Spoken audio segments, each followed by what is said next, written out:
네, 안녕하십니까.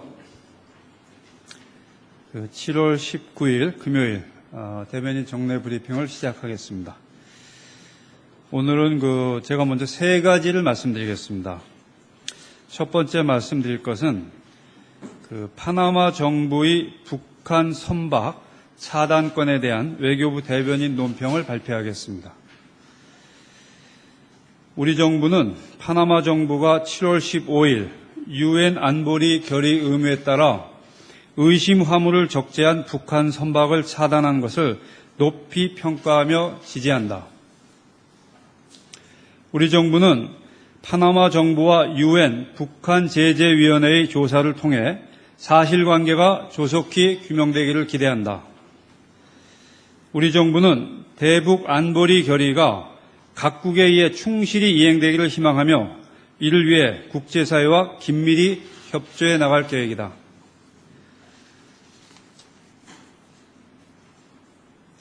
대변인 논평 문안은 브리핑 후에 배포해 드리도록 하겠습니다.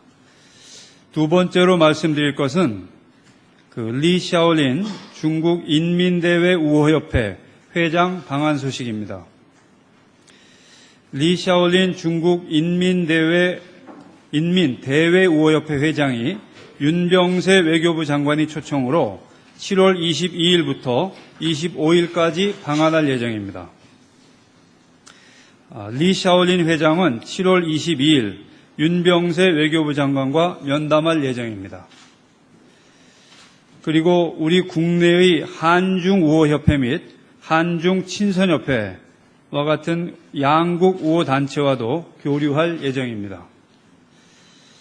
여러분들 아시다시피 중국 인민대회 우호협회는 1954년에 설립된 중국의 대표적인 민간 대외 교류 기관입니다. 이번 리 회장의 방한은 지난 6월 말 박 대통령님의 방중 시 양측 간에 합의된 양국 간 인적 교류 증진이 실천에 옮겨진 사례라고 보시면 되겠습니다. 참고로 중국 측은 이번 방안을 조몽지려, 도울조, 꿈몽, 조몽지려로 명명하고 있습니다. 의미는 한국 각계 인사와 꿈을 공유하고 양국 청년들이 꿈을 이룰 수 있도록 지원하겠다는 뜻이라고 합니다. 끝으로 트리니다드 토바고 외교장관 공식 방한 소식을 말씀드리겠습니다. 윈스턴 두케란 트리니다드 토바고 외교장관이 7월 21일부터 24일까지 공식 방한합니다. 트리니다드 토바고는 카리브의 지역통합기구인 카리브 공동체, 영어로 카리콤입니다.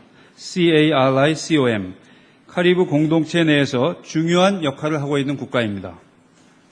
참고로 말씀드리면 카리브 공동체는 영내 단일 경제시장 형성 및 외교 통상정책 조율을 위해 73년에 설립되었습니다. 트리니다드 토바고, 자메이카, 바하마, 아이티 등 15개 회원으로 구성되어 있습니다.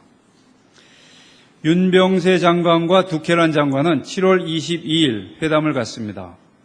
이 자리에서는 고위급 인사교류, 경제협력, 문화교류, 국제무대에서의 협력 등 양국 간 협력 강화 방안이 논의될 예정입니다. 또한 한국과 카리브 지역과의 관계 증진 방안도 논의될 예정입니다. 회담에 이어서 양국의 외교부 간 고위 정책협의회 설립에 관한 MOU 서명식도 개최될 예정입니다. 이상으로 제 발표를 마치고 질문 있으시면 답변하겠습니다.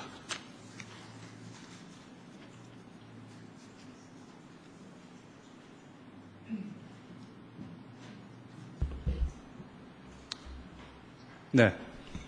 YTN의 김희준 기자입니다. 어제 김규현 외교차관께서 일본에서 기시다 외무상을 만나서 이제 하신 덕담이 지금 조금 문제가 되고 있는 걸로 알고 있습니다. 그리고 민주당에서는 자진 사퇴 촉구까지 하고 나섰는데요. 이에 대한 외교부 입장을 듣고 싶습니다. 네, 선거가 화제가 된 자리에서 한 덕담인 것으로 이해하고 있습니다. 그러한 차원에서 이해를 해주시면 감사하겠습니다.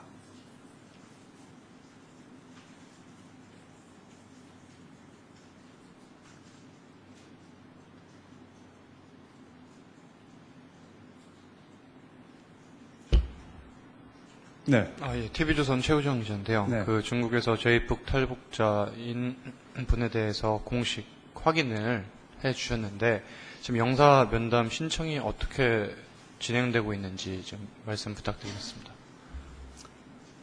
네. 김광호 씨 가족에 대한 그 영사면담 신청이 이루어졌습니다. 아직 이루어지진 않았습니다. 영사면담이.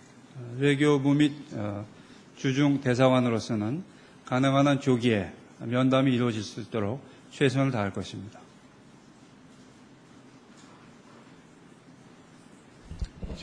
KBS 김대영입니다. 네, 네. 우리 국방부 장관이 미국 국방부 장관에게 전작권 연기를 요청했다고 지금 알려져 있는데요. 이 방위비 협상하고도 관련이 지금 있는 걸로 그렇게 예상이 되는데, 혹시 이 전작권 연기 요청에 대해서 외교부하고 사전에 협의를 한 건가요? 우선 말씀드릴 것은 전작권 전환 문제와 방위비 협상은 기본적으로 관계가 없습니다. 네. 그리고 전작권 전환 관련 사항은 국방부에 문의해 주시면 감사하겠습니다. 관련이 없다는 근거가 있습니까? 지금 다 관련이 있을 거라고 보는 견해가 많은데요. 그렇게 관련이 없다고 딱 말씀하시면 관련이 없어지는 건 아닐 것 같은데 어떤 이유로 관련이 없다고 말씀하시는 건지. 방위비 분담 협상은 누차 말씀드린 대로 우리의 재정 부담 능력 그리고 주한미군의 안정적 주둔을 위한 여건 조성 등의 요인들을 고려하면서 이루어지고 있습니다. 전작권 전환과는 기본적으로 관계가 없다고 생각을 하고 있습니다. 기본적으로 SBS의 주시평인데요. 기본적으로 전작권이 연기가 되면 지휘 구조에 대한 지금 재검토가 이루어지거든요. 미군과 한국 간의 지휘 구조 개편. 그것에 따라서 인력의 변화가 생길 거고 그렇게 되면 주한 미군의 배치도 달라질 거고 결국은 그건 돈이고 그렇다면 그건 방위비 분담금의 한 요소가 돼서 협상의 근거가 될 텐데 그렇다면 이번 협상에 당연히 그게 관계가 있지 않습니까? 거듭 같은 답변을 드리게 되는데요. 조금 전에 말씀드린 그 두 가지 원칙, 크게 두 가지 원칙, 우리의 재정 부담 능력과 주한미군의 안정적 주둔이라는 두 가지 점을 감안하면서 방위비 분담 협상이 이루어지게 됩니다. 이것은 그 전작권 전환과는 연결 지을 필요가 없다고 생각을 합니다.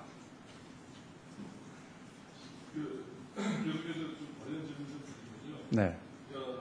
지난 5월 초에 현재 지금 국방부에서 이제 발표를 하기를 5월 초에 제안을 했다는 걸로 나왔거든요. 그러니까 박근혜 대통령이 방미 전이죠, 그게 사실은.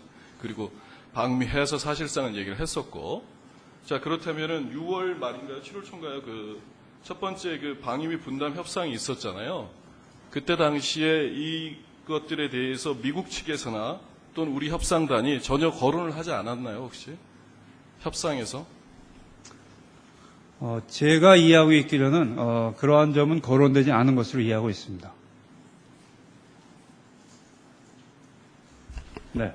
코레일의 시장희 기자인데요. 네. 아까 김규현 차관 말씀 이제 덕담이라고 말씀하셨는데요. 네. 만약에 이제 그 덕담이 현실화가 돼가지고 지금 현재 아베 총리가 추진하는 이제 평화 헌법이 개정이 된다고 했을 때 그게 좀 한일 관계에도 영향이 미칠 것으로 보이는데요. 이거에 대한 우리 정부의 입장을 듣고 싶습니다. 네, 일본 정부와 정계의 움직임에 따른 변화는 그것대로 우리로서는 대응해 갈 것입니다.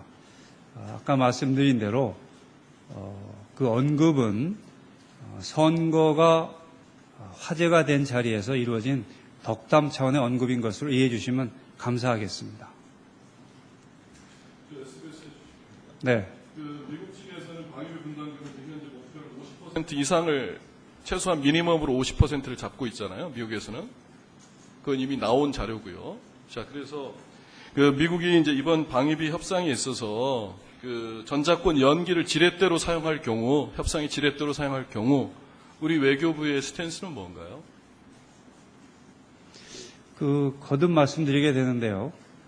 미국 정부가 50% 이상을 한국 측이 부담하도록 하는 것을 목표선으로 정하고 있는지는 그건 알 길이 없습니다. 그러나 우리가 방위비 분담 협상에 임하는 기준은 두 가지입니다. 아까 말씀드린 그 두 기준입니다. 그렇기 때문에 다른 기준과 연결시켜서 생각할 필요가 없습니다.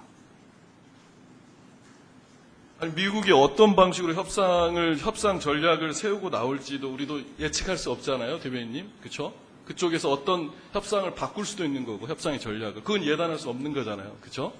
근데 만약에 그쪽에서 전작권 연기를 지렛대 삼아서 협상에 임하게 되면 거기에 대해서는 우리도 대응 방안을 준비를 해야 되지 않습니까? 이론적으로 말씀드리면 전작권 전환이 이루어지게 되면 우리 측의 부담이 늘어난다고 볼 수가 있습니다. 그렇기 때문에 전작권 전환이 예정대로 이루어지지 않는다가 주한미군 주둔 비용에 우리 측 분담에 영향을 미치지는 않습니다. 그거는 우리 자체 방위력을 유지하는 데 드는 비용과의 관계는 모르겠습니다만 이 주둔 비용 문제하고는 직접적인 관계는 없다고 생각하시면 되겠습니다.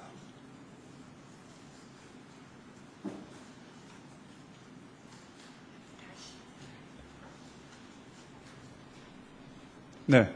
다시 YTN의 김희준입니다. 김규현 차관님 발언에 대해서 이제 선거 관련 덕담으로 이해해달라고 말씀을 하셨는데 사실 그 외교부 고위관리의 발언으로서는 부적절했다는 지적이 일고 있거든요. 그 부적절했다는 부분에 대해서는 인정을 하지 않으시는 건지 궁금합니다. 네, 지금 언론 지상을 통해서 나오는 지적들을 모두 잘 보고 듣고 있습니다.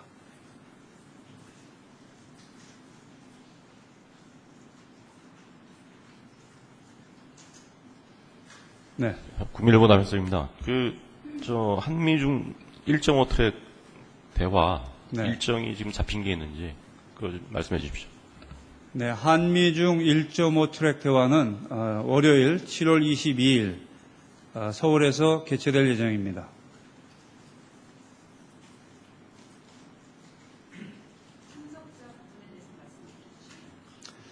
참석자는 조만간 발표가 있을 것으로 알고 있습니다.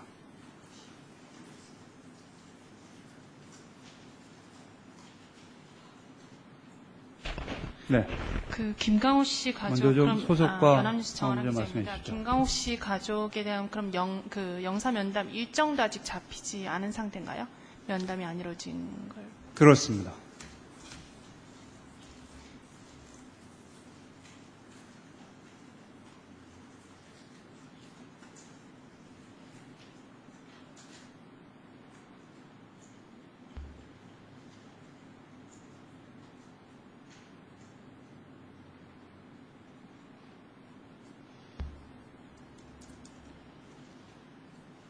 다른 질문 없으십니까?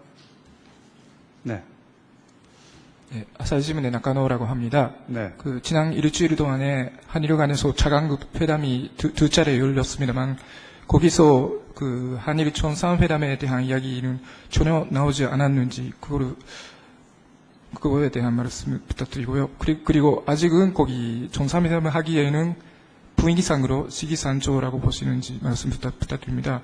그리고 이번 주말에 일요일 날에 참여 선거가 있었고, 저희 일본 매체들은 아마 아베 정권이 압승할 것이다라고 보고 있습니다만, 한국 정부로서는 아베 정권의 향후 여러 가지 과제가 있습니다만, 어떤 문제에 대해 가장 주목을 하고 있는지 말씀을 부탁드립니다.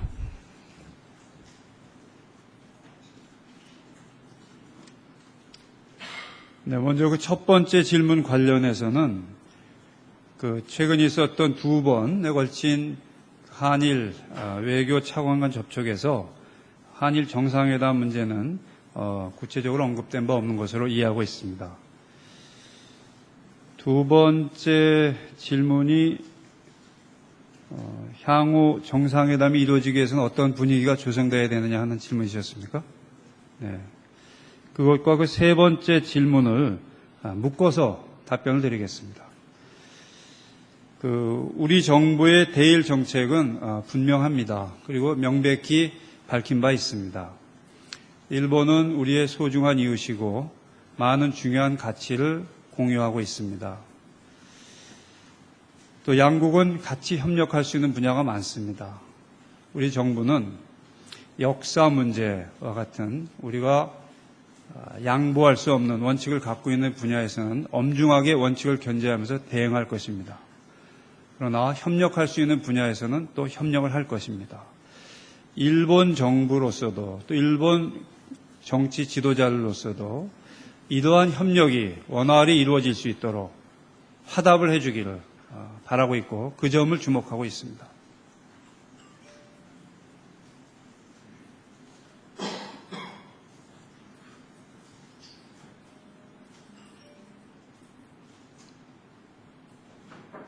네.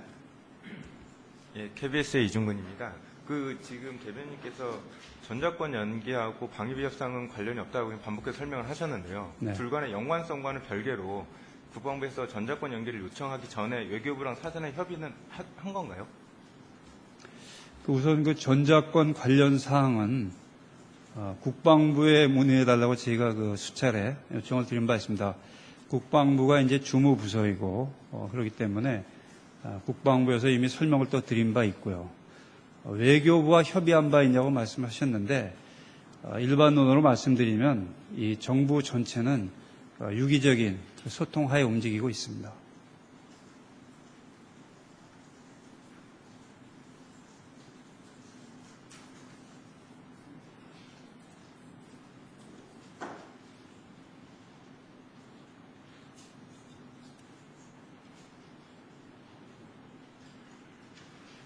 또 질문 없으십니까?